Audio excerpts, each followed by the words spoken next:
तो हेलो दोस्तों, आज क्लास 12th वालों का साइकोलॉजी का पेपर हुआ है और इसमें कुल 25 क्वेश्चन पूछा था। तो चलिए इसका आंसर की देखते हैं और आप लोग देखते हैं कि कितना सही किए हैं।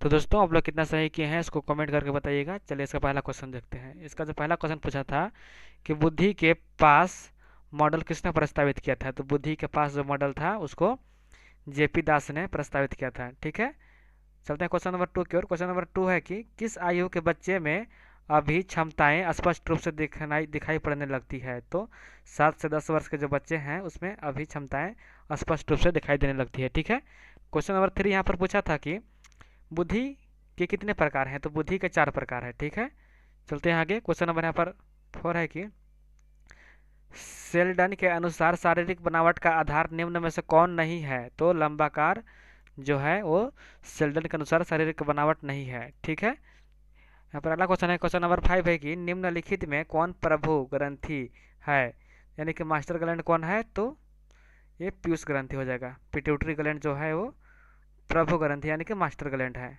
ठीक है, चलते हैं आगे। क्वेश्चन नंबर यहाँ पर 6 पूछा था कि थीमेटिक एप्रेशन टेस्ट यानी कि टीएटी 1935 ईस्वी में किसने विकास विकसित विकसित किया था।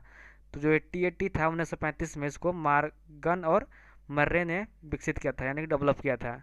ठीक है, यहाँ पर अगला क्वेश्चन नंबर 7 है कि पर देख लीजिए निम्न में से समायोजन के क्षेत्र में कौन नहीं आता है। तो समायोजन क्षेत्र में किशोर एवं वृद्धों को समायोजन की समस्याएं, यानी कि ऑप्शन नंबर डी हो जाएगा। समायोजन के क्षेत्र में ये नहीं आते हैं किशोर एवं वृद्धा। ठीक है, आगे चलते हैं। क्वेश्चन नंबर यहाँ पर 8 पूछा था कि किस प्रदूषण के कारण ध्यान में कमी आती है। तो कोल्हाल यानी कि नॉइज जो है यहाँ पर पोल्यूशन, नॉइज पोल्यूशन, उससे ध्यान में कमी आती है। ठीक है, नहीं ध्यान ध्यान भटक जाता है।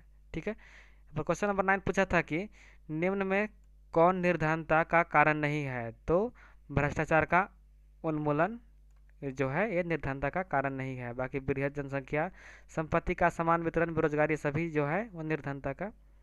ठीक है, आगे चलते हैं। क्वेश्चन नंबर यहाँ पर 10 है कि क्वेश्चन नंबर 10 दैनिक मनोवृत्ति क्या है। तो इससे पीड़ित व्यक्ति गंभीर रोगग्रस्त समझाता है, चिकित्सा के पास बार बार जाता है। ठीक है, इसी को मनोवृत्ति कहते हैं, मनोविकृति कहते हैं। ठीक है, क्वेश्चन नंबर यहाँ पर 11 है कि यहाँ पर देख लीजिए मनोविकृति यानी कि मूड, सॉरी यहाँ पर दिस नहीं रहा है, क्या है यहाँ पर देख लेते हैं। अच्छा, मूड, हाँ, डिसऑर्डर।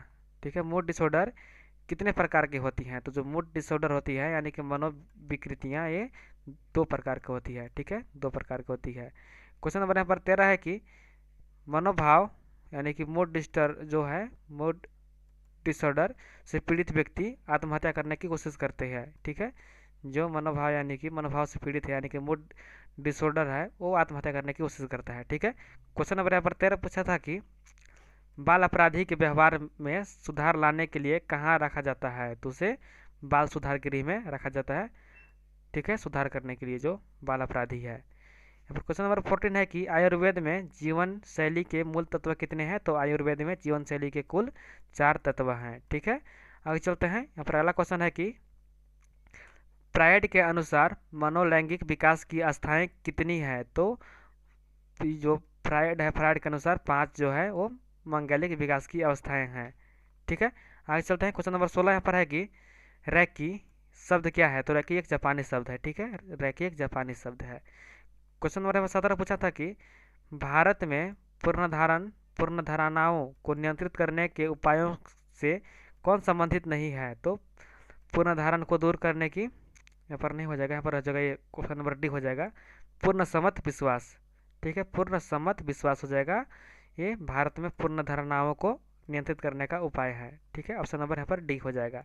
आगे चलते हैं। क्वेश्चन नंबर यहाँ पर 18 पूछा था कि निम्न में कौन मनोवृत्ति का परिवर्तन से संबंधित नहीं है। तो व्यक्तिगत अस्पष्ट अनुभव मनोवृत्ति के परिवर्तन से संबंधित नहीं है। ठीक है, क्वेश्चन नंबर यहाँ पर 19 पूछा था कि किस समूह के सदस्यों के बीच हम की भावना पाई जाती है। तो अनौपचारिक समूहों के बीच, ठीक है, हम की भावना पाई जाती है। कौन से, तो यहाँ पर हो जाएगा ऑप्शन नंबर आप लोगों का informal group, option number B हो जाएगा। ठीक है, आगे चलते हैं। क्वेश्चन नंबर 20 है कि समूह संरचना के मुख्य कितने संगठक है। तो समूह संरचना के मुख्यतः कितना संगठन है, 4 है, 4 संगठक है समूह संरचना के। ठीक है, आगे चलते हैं। यहाँ पर अगला क्वेश्चन पूछा था कि निरीक्षण कौशल के कितने उपगाम है? तो निरीक्षण कौशल के 2 उपगाम है, ठीक है, उपगाम है। आगे चलते हैं, यहाँ पर क्वेश्चन नंबर 22 है कि वैश्विक गर्मी यानी कि ग्लोबल वार्मिंग क्या है? तो वायुमंडलीय और समुद्री तापमान में निरंतर वृद्धि होना ही ग्लोबल वार्मिंग कहलाता है, ठीक है। क्वेश्चन नंबर यहाँ पर 23 पूछा था, ये क्वेश्चन इकोनॉमी से दे दिया है, ठीक है।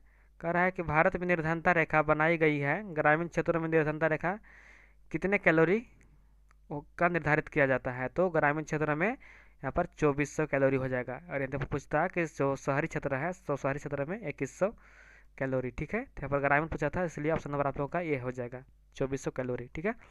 आगे चलते हैं, यहाँ पर क्वेश्चन नंबर 24 है कि निम्न में कौन साक्षरता कार का चरण नहीं है? तो अध्ययन की विश्वसनीयता साक्षरता कार का चरण नहीं है, ठीक है। क्वेश्चन नंबर यहाँ पर 25 है कि ऊपर देख लीजिए, आत्म अनुशासन क्या है? तो अपनी भावनाओं, संयोगों, व्यवहारों पर बहुत अधिक नियंत्रण रखना ही आत्म अनुशासन कहलाता है, यानी कि सेल्फ, यहाँ पर हो जाएगा सेल्फ डिसिप्लिन, ठीक है। तो दोस्तों ये रहे आप लोगों का 25 ऑब्जेक्टिव क्वेश्चन, और आप लोग कमेंट करके बताइएगा हमको कि आप लोग कितना सही किए हैं, ठीक है। तो वीडियो पसंद आया हो तो वीडियो को लाइक करके चैनल को सब्सक्राइब कर लीजिएगा, ठीक है। फिर मिलते हैं नई वीडियो के साथ, तब तक के लिए धन्यवाद।